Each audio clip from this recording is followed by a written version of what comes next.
Ya, masih sedikit ya yang bergabung.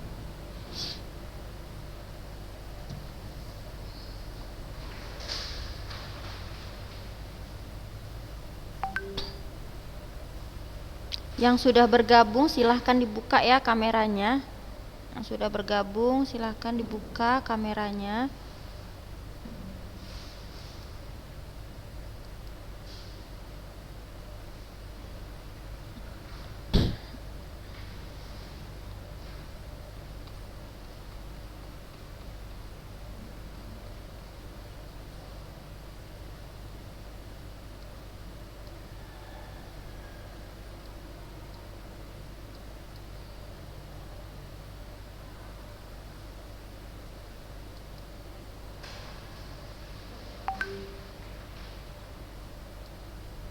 Baru 10 orang ya yang bergabung. Jadi ini yang memang nantinya tidak bergabung di Zoom tapi dia memang tidak ada izin, maka di sini Ustazah anggap alfa ya.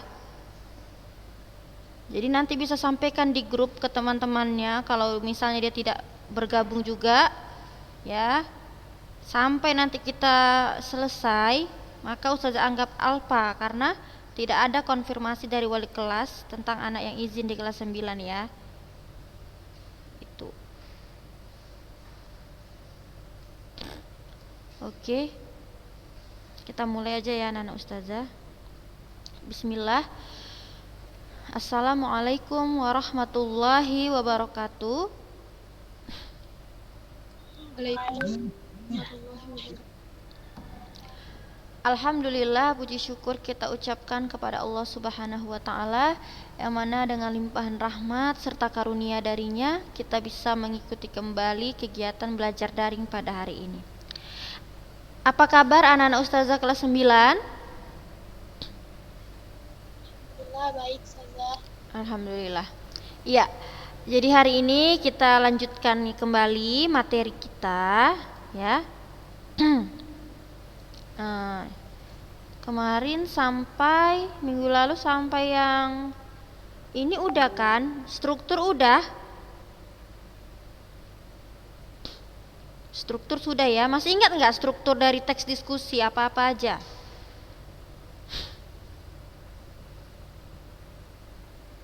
Siapa yang masih ingat struktur dari teks diskusi?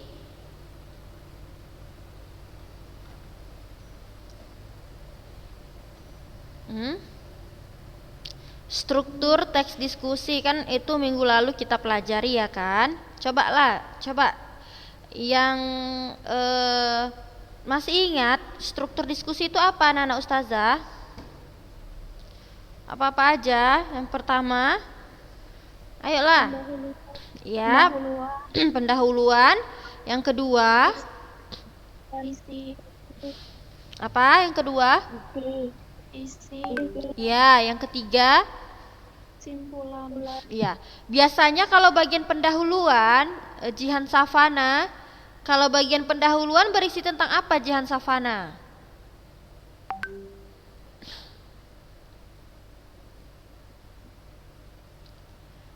Biasanya kalau kita mau buat teks pendahuluan itu biasanya gimana? Kayak pengenalan gitu saja. Ya, Pengenalan apa kalau di cerita mungkin pengenalan tokoh ya kan nak. Tapi kalau di teks diskusi biasanya apa yang mau dikenalkan? Masalah. Ya, permasalahan atau topik yang dibahas. Oke. Lalu apa ya ini? Anissa Syahidah siapa Anissa Syahidah? Tapi nggak ada anak kelas 9 Anissa Syahidah. Buka kameranya semua ya. Ini siapa Anissa Syahidah? Nama zoomnya.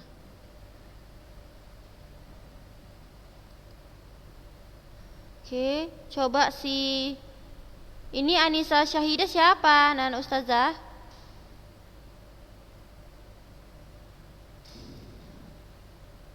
Umi, kayaknya apa ini? Bermasalah. Tengok, terapa sendiri nggak diapa-apain. Connecting, kayak apa jaringannya gitu. Balik sendiri.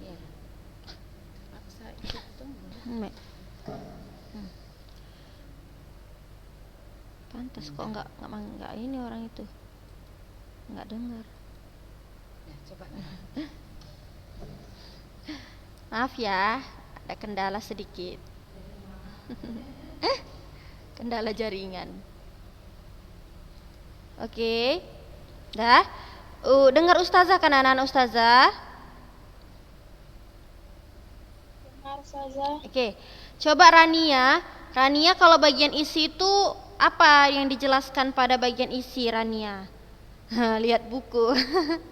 Cobalah kalau teks diskusi itu kan udah pendahuluan pengenalan masalah. Kalau isinya nak apa yang Ustazah katakan minggu lalu? Paragrafnya Ustazah. Iya, paragrafnya itu berisi tentang apa? Ya. Ada argumen. Terus ada apa lagi? Argumen, penjelasan juga Ustazah. Iya betul, ada argumen, ada fakta, ada data-data yang mendukung ya. Jadi ketika kita sudah mau membicarakan tentang isu yang beredar, itu kan masih pandangan penulis. Maka di bagian isi kita membuat argumen. Jadi tujuan argumen untuk apa Nana Ustazah? Kan tugas kita kayak gitu kan minggu lalu kayaknya, kalau nggak salah. Pernah tugas kayak gitu. Jadi fungsi argumen itu apa pada teks diskusi? Untuk apa? Naila Putri Barka, untuk apa? Argumen itu ada pada suatu teks diskusi untuk argumen untuk apa ada di teks diskusi? Harus tahu itu. Apa Naila Putri Barka? Naila. Untuk apa argumen? Itu Ustazah berisi itunya Ustazah pendapat-pendapat orang. Iya. Fungsi dari argumen itu nak untuk apa tujuannya? Biar orang percaya Ustazah. Iya gitu jawabannya, agar orang percaya dan teks tersebut diyakini kebenarannya. Gitu ya Nana Ustazah. Nah sekarang kita lanjut. Sampai mana ya kemarin? Jadi harus ingatlah nanti masuk ujian biar nggak susah lagi anak-anak Ustazah menjawabnya ya kan. Ini udah. Oh ini.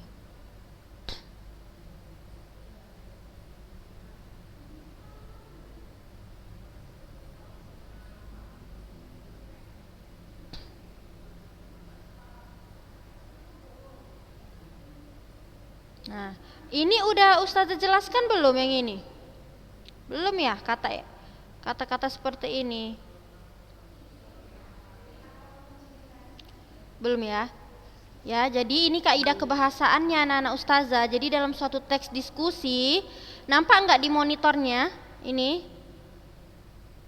Nampak Ustazah. Nampak, ya. Dalam suatu teks diskusi ada beberapa kaidah bahasa yang kita gunakan. Yaitu kata-kata yang digunakan adalah misalnya menunjukkan waktu kini dan menunjukkan apa yang sedang terjadi. Misalnya adalah, merupakan, sedang, artinya, perlu, bertindak, hentikan, selamatkan, perang, kehilangan, perbaiki. Ya. Jadi kaidah bahasa yang pertama dia menggunakan kata yang digunakan untuk menunjukkan waktu kini dan menunjukkan apa yang sedang terjadi. Ya. Lalu yang kedua, ada kata yang mewakili pikiran dan perasaan, membawa emosi dari pandangan penulis. Jadi ada penggunaan kata-kata yang mewakili pikiran seseorang atau perasaan ya. Contohnya adalah misalnya percaya, yakin, pikir, rasa, kagum, suka, senang, terkejut, ragu, harap. Itu semua adalah kata yang mewakili sebuah pikiran ataupun perasaan. Ya enggak Anak Ustazah, kalau kita percaya berarti itu perasaan atau pikiran?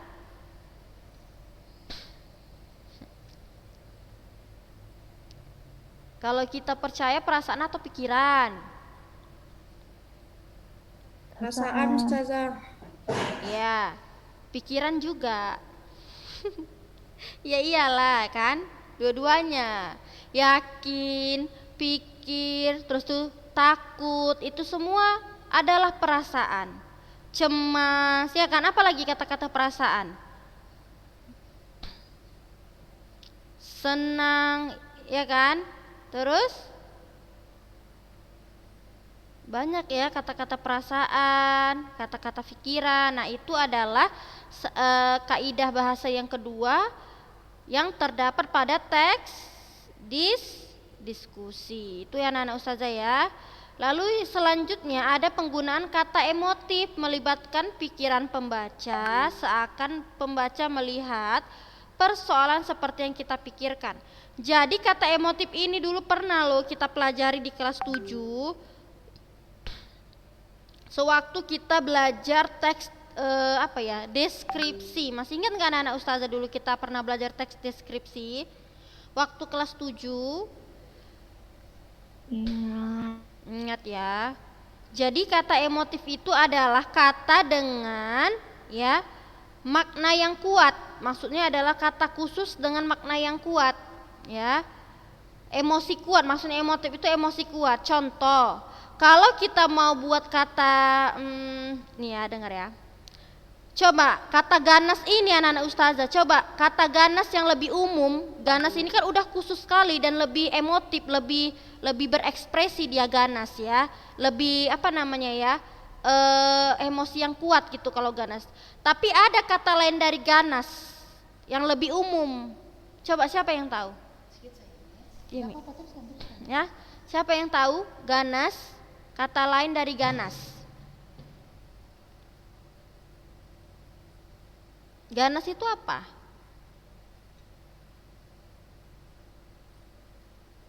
Kejam, marah. Ya, kejam. Tapi kan kita udah biasa dengar kata kejam kan?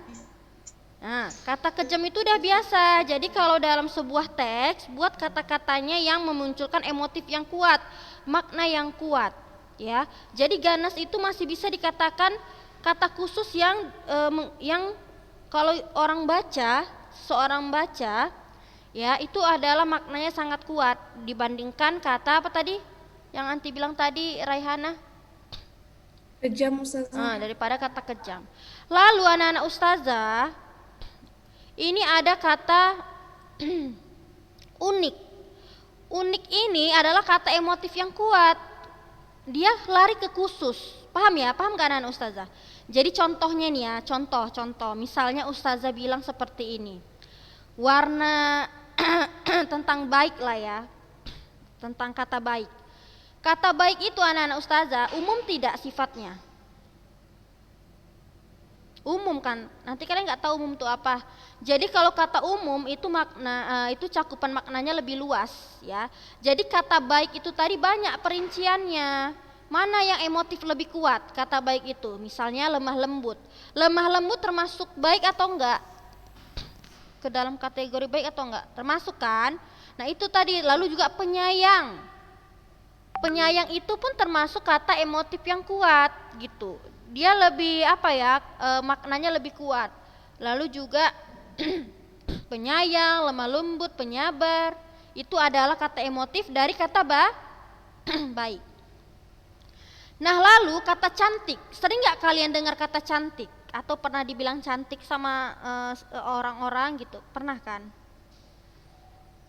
Pernah ya, udah sering dengar kata cantik kan? Jadi kata cantik itu menurut anak-anak ustazah masih umum nggak artinya? Kita udah tahu lah semua ya kan, definisi cantik itu seperti apa ya kan? Tahu nggak arti cantik itu apa nak? Tahu kan? Ya, jadi kata cantik, jadi kata cantik itu anak-anak ustazah itu masih makna umum, masih luas lagi. Siapa yang bisa membuat kata emotif yang lebih kuat untuk kata cantik? Tetapi kita membuat kata cantik itu untuk sebuah pemandangan gitu. Kan nggak mungkin pemandangan ini sangat cantik bisa kita buat seperti itu sebenarnya. Cuman coba ganti sesuatu kata, jangan cantik lagi karena cantik itu udah sangat sering kita gunakan ya, sehingga kalau di teks biasa orang membacanya. Jadi kata emotif kalian harus kuasai sebenarnya kalau kalian menyukai sastra ya. Jadi coba kata selain cantik apa yang lebih kuat maknanya, kata khususnya? Indah ustazah. Indah bisa juga, tapi ada lagi yang lebih khusus lagi dari indah. Indah bisa. Terus? Kalau anggun ustazah? Anggun. Nah, itu anggun itu juga tahu nggak kalian? Anggun itu juga identik dengan yang namanya cantik, ya. Terus apa lagi? Bersinar. Menawan ustazah. Apa? Apa Rayati? Menawan. Iya, menawan, bagus. Terus? Siapa lagi yang tahu selain kata cantik? Banyak loh. Jadi kita harus banyak pembenaran kata. Itu baru kata umum dan khusus ya kan, belum kata-kata yang lain. Terus apa lagi nak selain itu? Pernah dengar kata elok? Pernah dengar kata elok enggak? Pernah dengar kata elok enggak anak ustazah? Kata elok itu sama enggak artinya dengan cantik, indah, sama enggak? Sama ustazah. Sama ya kan, wajahnya nan elok. Itu lebih khusus, bagus digunakan. Coba selain kata elok apa lagi? Ayu ustazah. Ayu, terus apa lagi? Anggun tadi udah belum? Anggun udah. Rupawan, rupawan udah apa belum kalian bilang tadi? Belum. Jelita udah kalian sebut tadi? Banyak loh anak-anak ustazah kata-kata yang harus kita gunakan. Ya kata khusus supaya orang-orang nak kalau baca itu mantap dia, nggak biasa-biasa aja. Contoh, ustazah mau buat kata bahagia itu masih umum atau enggak? Umum. Nah buat kata bahagia yang lain, apa yang lebih emotif, lebih makna yang lebih kuat? Senang. Apa? Senang. Lalu apa lagi? Satu lagi? Ada lagi loh. Hah? Apa? Gembira. Gembira. Terus apa lagi? Kalau girang ustazah? Girang. Nah itu tadi, girang. Itu jarang digunakan anak-anak ustazah, apalagi kalau membuat cerita pendek. Girang, riang, ya kan? Itu adalah kata khusus dari kata bahagia. Itulah dia kata emotif. Nah, lalu ini siapa yang bisa menemukan? Di sini ada kata unik. Unik. Kalau arti unik itu apa? Kata lain dari unik. Coba kata lain dari unik. Unik. Unik itu apa anak-anak ustazah? Istimewa ustazah. Ya, unik itu istimewa, ya kan? Atau tidak biasa, itulah dia. Kalau kita buat hal ini tidak biasa dilakukan, itu biasa aja kan bacanya kan anak-anak ustazah. Udah sering dengar kan? Ya kan? Hal ini misalnya saja buat kata unik itu diganti jadi tidak biasa. Hal ini tidak biasa untuk dilakukan bla bla bla bla. Tapi kita ganti kata unik. Hal ini sangatlah unik jika dilakukan ini. Lebih enak nggak bacanya?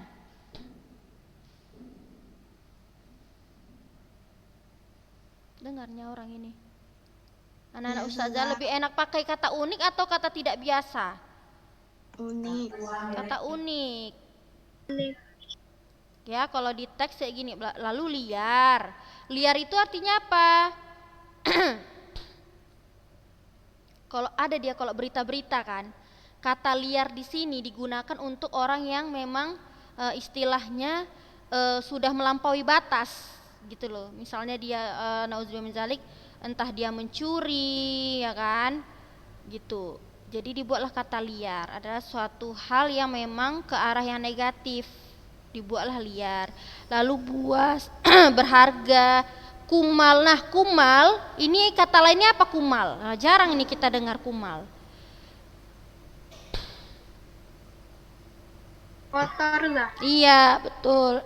Jadi itu ya contohnya ya. Tapi kan kita udah sering dengar kata kotor kan, makanya kita buat kata lainnya adalah kumal. Nah, kata lain dari menakjubkan apa anak-anak ustazah? Memukau. Memukau. Iya betul, memukau itu bisa juga loh. Memukau itu pakai emotif, memukau, menakjubkan, ya kan? Itu kata-kata emotif ya anak-anak ustazah. Nah itulah dia contoh dari kata emotif tadi. Lalu brutal. Nah ini brutal, apa arti dari brutal ini? Kata lain dari brutal. Boleh lihat kamus nak, nggak apa-apa. Brutal, asal-asalan. Siapa yang tahu apa arti? Apa? Buas. Apa nak? Buas Zah. Brutal itu apa? Buas. Iya. Oh, kata lain dari buas ya. Selain itu apa lagi? Kalau kita Sadis. iya sadis seperti itu kan. Brutal, membuat brutal itulah dari membuat onar, itu contoh lain dari brutal, ya. Oke, sampai di sini paham tentang kata emotif? Paham, Ustazah. Paham ya? Sudah. Lalu juga ada menggunakan bahasa evaluatif untuk mengkaji argumen dan bukti pendukung misalnya. Nah kalau ini nggak pala-pala penting kali. Misalnya kata-kata penting, sederhana, berpikiran sempit, mengancam, sangat jelas. Nah ini kan kata-kata yang sering kita gunakan ya. Lalu juga nih derajat kepastian dikenal juga dengan modalitas. Apa itu modalitas? Ya, apakah kamu ingin membuat orang setuju dengan pendapatmu atau kamu ingin membuat orang menjadi ragu dengan pendapatnya? Misalnya, dapat, akan, mesti, seharusnya, selalu, biasanya, hampir, nyaris, tidak pernah, kadang-kadang, umumnya. Nah, ini adalah kata-kata modalitas. Jadi modalitas itu derajat kepastian, yaitu seberapa pasti dengan pernyataanmu sendiri. Apakah kamu ingin membuat orang setuju dengan pendapatmu ataukah kamu ingin membuat orang menjadi ragu dengan pendapatnya? Jadi anak-anak ustazah, kata modalitas ini ya bisa juga untuk memengaruhi orang lain ya, atau ya di sini diungkapkanlah kepastian penulis berapa persen. Contohnya ketika penulis mengatakan menggunakan kata seharusnya. Kalau kata seharusnya berarti kita disuruh apa? Wajib atau tidak? Dia akan memberikan saran kan seharusnya kan? Ya kan? Bener gak anak ustazah kata seharusnya itu adalah kata saran? Ya. Ya berarti dia pasti dia. Maksudnya itu kalau seharusnya itu berarti derajat kepastiannya itu sudah maksimal karena dia memang mengajak kita ya memberikan saran. Tapi kalau dia mengatakan kadang-kadang, berarti di sini masih ada keraguan. Jadi semua dikembalikan ke pembaca. Jadi penulis memberikan pandangannya saja. Mungkin dia katakan kadang-kadang, lalu dia kembalikan ke penulis. Apakah penulis mau mengikuti pendapat dia atau penulis mau mengambil kesimpulan atau pembaca mau mengambil kesimpulan sendiri. Lalu hampir, Kata hampir ini adalah kata yang memang belum maksimal kan maknanya kan. Hampir itu dia sama dengan mendekati. Paham gak anak ustazah?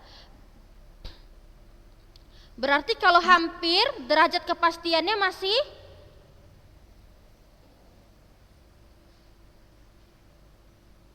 apa derajat kepastiannya?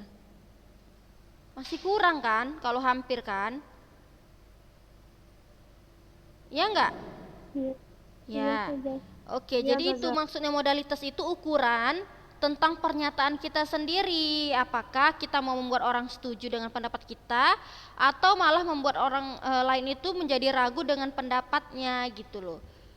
Nah, jadi dengan kata-kata kita, kata seharusnya ini membuat orang yakin.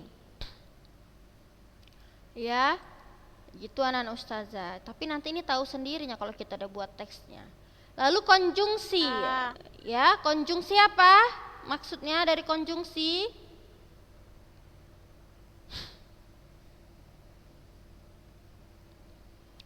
Siapa yang tahu apa itu konjungsi? Kata hubung, Ustazah. Iya, kata hubung, Aulia Karolin betul. Kata hubung atau kata penghubung ya. Jadi kalau konjungsi banyak lah, ada dan, tetapi, namun, bagaimanapun dan banyak lagi.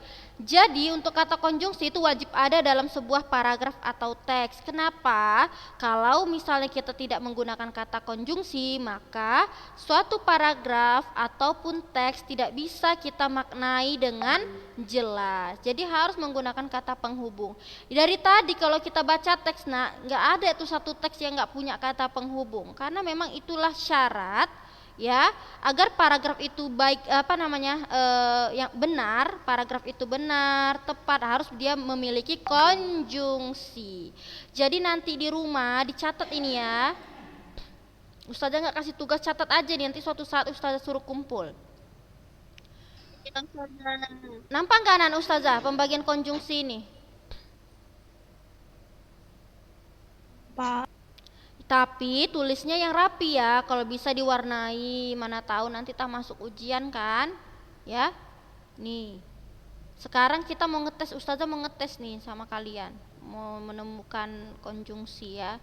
Di sini ada konjungsi waktu, berarti berkaitan dengan waktu, ada syarat, contohnya jika, kalau, jikalau. Dan anak-anak ustazah kalau bisa ya, ini dihafal ya.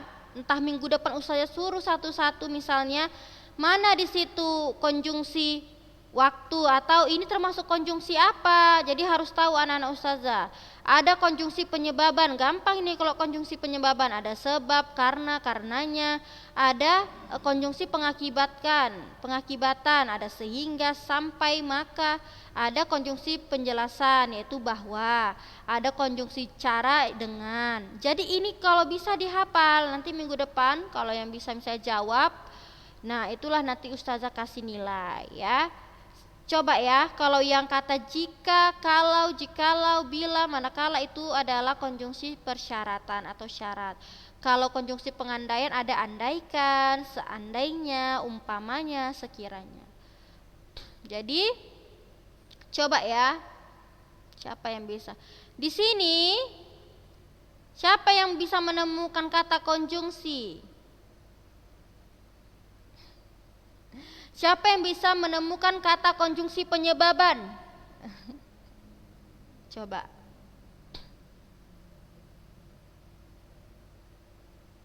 Karena. Iya, betul Sheryl ya, karena. Karena itu adalah konjungsi penyebaban. Betul. Nah, gitu nanti caranya anak-anak ustazah. Kalau kata ini kata yang itu anak-anak ustazah itu pun termasuk konjungsi ya, tapi di sini kan masih sebagian konjungsi aja yang dijelaskan.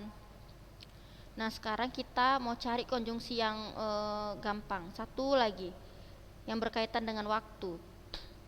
Mana tahu ada.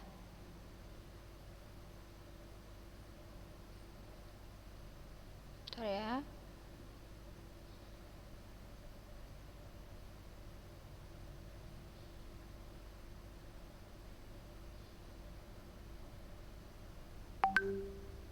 So, nggak ada.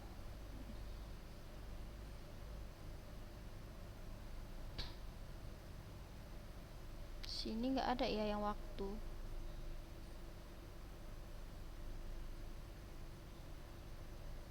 ini harus dibaca betul-betul. Banyaknya penyebaban di sini. Oke, kalau di sini coba ya.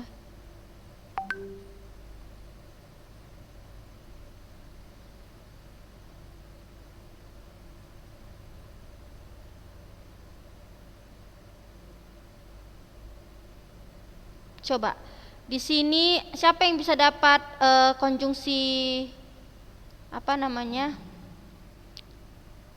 Kok konjungsi? Di sini mana ya? Tadi ada melakukan gerakan bersih di waktu dalam. Nah, ada nggak yang dapat di sini apa namanya? Oh, ini bukan konjungsi waktu ini.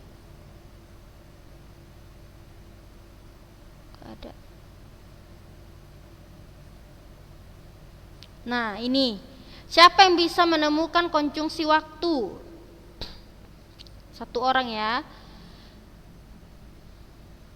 Ustazah, Ya, Jihan Savana tadi, Luan. Yuk, konjungsi waktu. beberapa tahun lalu Ustazah. Ya, terus ada sebelum itu juga. Beberapa tahun lalu bisa. Lalu apa? Sejak Ustazah. Iya, betul. Ya, jadi itu ya kata sejak. Nah, lalu ada satu konjungsi lagi, itu dia dikatakan konjungsi setara sebenarnya. Apa? Habis. Satu lagi. Satu konjungsi. Konjungsi satu. Nggak ada yang jumpa?